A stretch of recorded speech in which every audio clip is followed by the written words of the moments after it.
Hello students, आज हम पढ़ेंगे मर्सिया निगारी। मर्सिया उस नज़म को कहते हैं जिसमें किसी की मौत पर इजहार गम किया गया हो और उसकी खूबियाँ बयान की गई हो।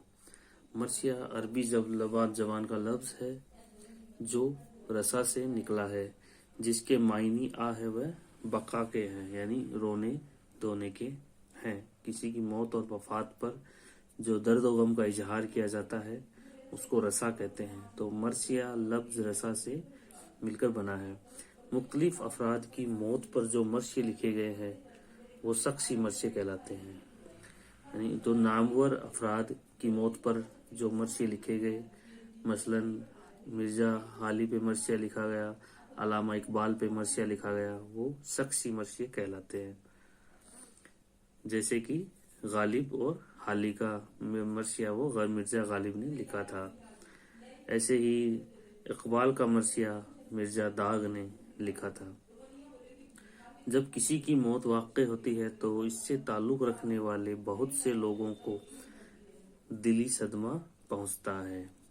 जब किसी अपने करीबी जानकार रिश्तेदार की वफात होती है तो दिल को एक बहुत बड़ा झटका लगता है। अगर इन सोगवारों में कोई शायर है तो उसकी दिली जज्बात शेर व पिराया इख्तियार कर सकते हैं। यानी शायर जो उसके अंदर जो जज्बात और दाखिलियत है वो उमड़ आती है और वो अपने कलम के जरिए अपने जज्बात को लिखता है। लेकिन जब उर्दू शायरी के हवाले से मर्सिए का जिक्र किया जाता है तो उससे एक ख़ास वस्फ़ शायरी मुराद ली जाती है जो शख्सी मर्सिया से ज़्यादा वसी है। मसलन अब उर्दू शायरी की बात करें तो एक ख़ास शायरी मुराद ली जाती है जो शख्सी मर्सिया से ज़्यादा वसी है। वो है वाक़यात करबला। हज़रत इमाम हुसैन और इनके अकरबा व रफ़का के मसाइब, इनकी शहादत का बयान, बल्कि सफ़र करबला से पहले हालात और शहादत के बाद के वाक़यात भी शामिल हैं। यानी वाक़यात करबला जो है वो उर्दू अदब में बहुत मशहूर है। वाक़यात करबला के ऊपर उर्दू में बहुत से मशहूर मर्सिए लिखे गए। जो हज़रत इमाम हुसैन और इनके जो अफराद थे, रफ़का थे, इनके जो बुजुर्ग थे, इनकी शहादत का बयान भी करबला के हालात में किया गया है। उर्दू में शायरी के आगाज़ के साथ ही मर्सिया निगारी का भी आगाज़ हुआ था, लेकिन मर्सिया की शक्ल में अहद ब अहद तब्दीली होती रही। मर्सिया निगारी से उर्दू अदब को बेहद फ़ायदा पहुंचा। इसके वसीले से उर्दू शायरी में लाताद मज़ामीन दाखिल हो गए। मर्सिया निगारी के ज़रिए, मर्सिया एक सिनफ है जो शायरी में आती है।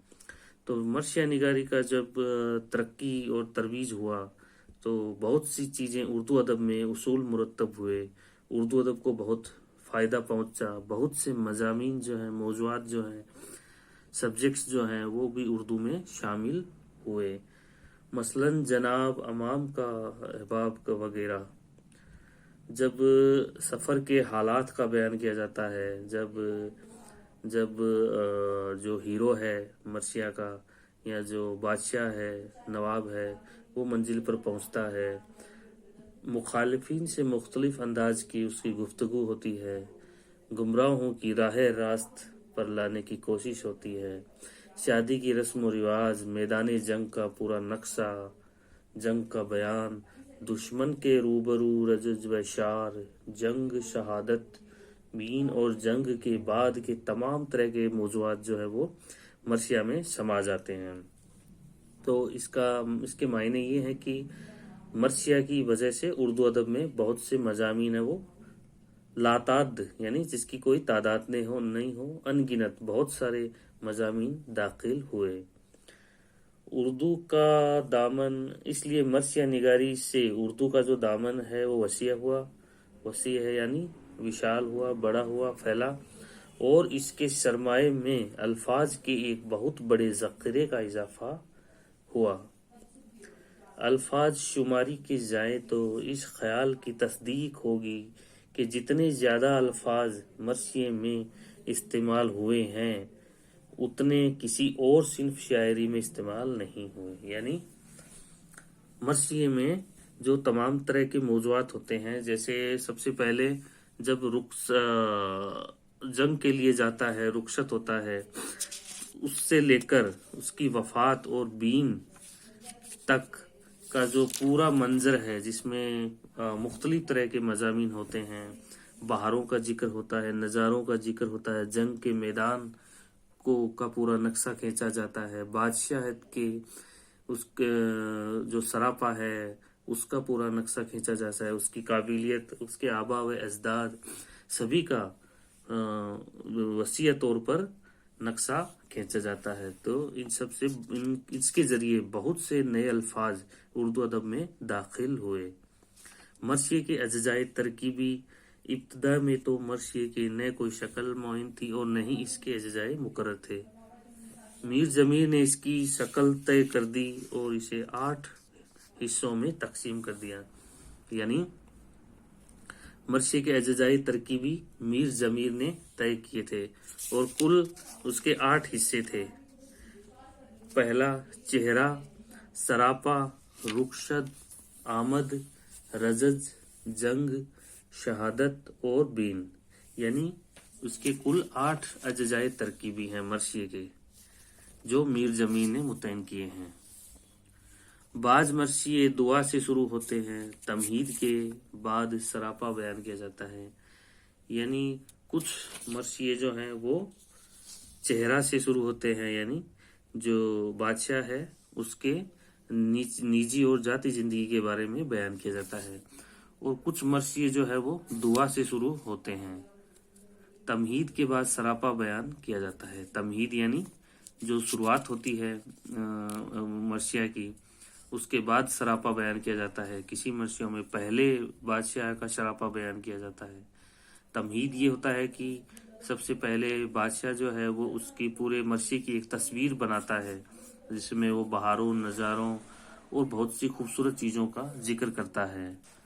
اور اس کے بعد میں وہ واقعات جنگ کی تفصیل یہ ہے کہ مجاہد اپنے عزیز و اقارب یا احباب سے رخصت لے کر میدان جنگ کا رخ کرتا ہے. یعنی بادشاہ سب سے پہلے اپنے آباء و اجداد یعنی اپنے جو والدین ہیں ان سے ملتا ہے. اس کے بعد میں وہ میدان جنگ کے لیے تیار ہو کر جاتا ہے. وہاں پہنچ کر رزج یا اشعار پڑھتا ہے، جس میں اس کے بزرگوں کی اور خود اپنی بہادری کا ذکر ہوتا ہے. جو 5واں مصرع تھا رزج کے معنی یہ ہے کہ بادشاہ جو ہے وہ میدان میں پہنچ کر دشمن کو للکارتا تھا اور اپنے آباء و اجداد کے کارناموں کو بیان کرتا تھا تاکہ دشمن کی سینا میں ایک طرح کا خوف پیدا ہو. پھر للکار کر دشمن کو مقابلے کی دعوت دیتا ہے. آخرکار جنگ ہوتی ہے جس میں شجاعت کا مظاہرہ کرنے کے بعد اسے شہادت نصیب ہوتی ہے. پھر جنگ ہوتی ہے، اس میں وہ شجاعت کا مظاہرہ یعنی اپنی بہادری کا وہ مظاہرہ کرتا ہے. اس کے بعد اس کی شہادت ہوتی ہے، اس کی موت ہوتی ہے. اس کی شہادت پر بین و بقا ہوتا ہے. شہادت پر بین و بقا ہوتا ہے یعنی ماتم کیا جاتا ہے، اس میں رونا دھونا ہوتا ہے اور خدا کو یاد کیا جاتا ہے. شہیدائے کربلا کے مرثیے پہلے تمام حیتوں میں لکھے جاتے تھے.